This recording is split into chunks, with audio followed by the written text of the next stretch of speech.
टूटा हुआ लश्कर का भरम देख रहे हैं, टूटा हुआ लश्कर का भरम देख रहे हैं और जिल्ले इलाही के करम देख रहे हैं। ताकत का नशा अक्ल पे हावी है तुम्हारी, तुम देख न पाओगे जो हम देख रहे हैं।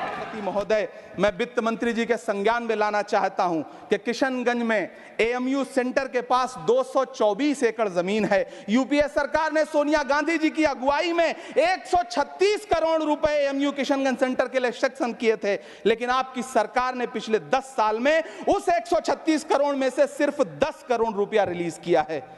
1.5 करोड़ की आबादी वाला सीमांचल बेहतर शिक्षा के लिए उस सेंटर की बाट जोह रहा है। मेरा आपसे सवाल है कि इस सेंटर का बाकी पैसा आप कब रिलीज करेंगे? मुझे उम्मीद है वित्त मंत्री महोदया जवाब जरूर देंगी। सीमांचल उसी बिहार में आता है जिसकी बैसाखी के सहारे आपकी सरकार चल रही है। वहां के लोगों को एम्स की जरूरत है। महानंदा और कोसी से होने वाली बाढ़ की तबाही को रोकने के लिए बांध बनाइए, सीमांचल के साथ सौतेला व्यवहार बंद करिए।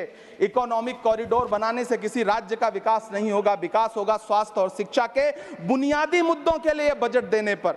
सभापति महोदय, एक तरफ तो इस बजट में पीएम आवास योजना के तहत 3 करोड़ अतिरिक्त मकान देने की घोषणा है और दूसरी तरफ लखनऊ के अकबर नगर में 1280 वो मकान हैं जिन्हें रिवर फ्रंट बनाने के नाम पे बुलडोजर से जमींदोज कर दिया गया।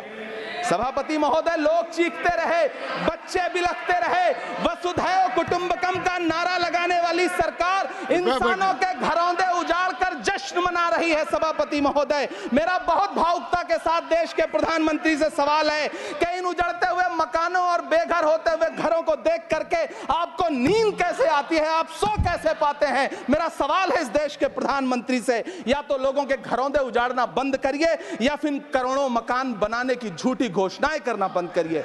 यह बजट झूठ का पुलिंदा है।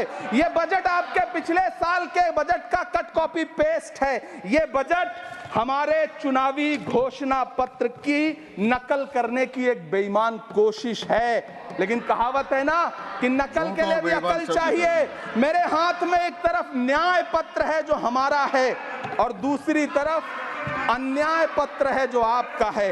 इस सरकार को आलोचना सुनने की आदत नहीं है। सभापति महोदय, जब आप इनसे सवाल पूछिए तो ये कहते हैं कि आप बताइए 70 साल में आपने क्या किया है। मैं तो इस सदन में कहना चाहता हूं सभापति महोदय कि हमसे 70 साल का हिसाब मांगने वालों, जो सरकार अपना चलाया हुआ 2000 का नोट 7 साल नहीं चला सकी, वो हमसे 70 साल का हिसाब मांगती है।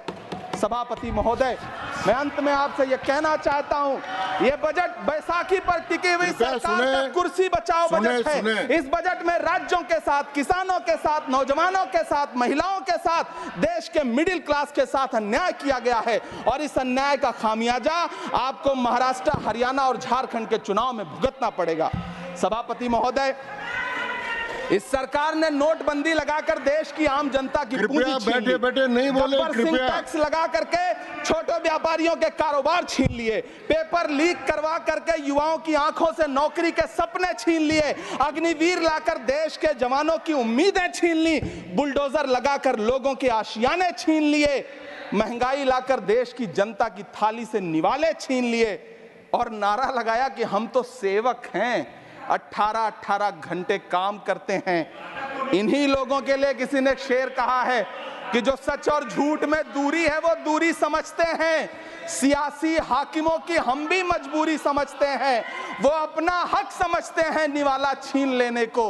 डकैती को बहुत से लोग मजदूरी समझते हैं। हमें पता है कि कैसी मजदूरी की जा रही है। सभापति महोदय, मैं यहाँ खड़ा होकर के अंत में आपसे कहना चाहता हूँ कि इस बजट में तमाम राज्यों के साथ अन्याय किया गया है। इस बजट में युवाओं के साथ अन्याय किया गया है, महिलाओं के साथ अन्याय किया गया है और खास तौर से महाराष्ट्र के लिए कुछ नहीं रखा गया है। महाराष्ट्र बाढ़ से जूझ रहा है। पानी बरसने से वहां 1500 से ज्यादा लोग मारे गए हैं। उस शहर को, उस राज्य को 4000 करोड़ के पैकेज की जरूरत है ताकि जो फसलें बर्बाद हुई हैं लोगों को राहत दी जा सकी। लेकिन अफसोस, इस बजट में महाराष्ट्र के लिए ऐसा कुछ भी नहीं है। मैं आखिर में यह कहना चाहता हूं कि पिछले 7 दिन से इस बजट का बड़ा ढिंढोरा पीटा जा रहा है, इसे महान बताया जा रहा है। लेकिन कौन महान बता रहा है? सत्ता पक्ष के लोग, उन्हें तो बताना ही है, क्योंकि मैं अवध क्षेत्र से आता हूं, प्रतापगढ़ से, नीरज भाई भी अवध और पूर्वांचल से आते हैं। वहां एक कहावत है कि बिटिया की तारीफ किसने की? बिटिया की महतारी ने, यानी कि बेटी की प्रशंसा किसने की? मां ने। तो इस बजट की तारीफ सत्ता पक्ष करे तो करेगा ही, लेकिन विपक्ष के एक भी सांसद से आप पूछिए कि क्या उसके राज्य को कुछ मिला है, तो वो ये कहेगा कि नहीं, कुछ भी नहीं मिला है। बहुत बहुत धन्यवाद सभापति महोदय, मुझे आम बजट पर अपनी राय रखने के लिए। धन्यवाद।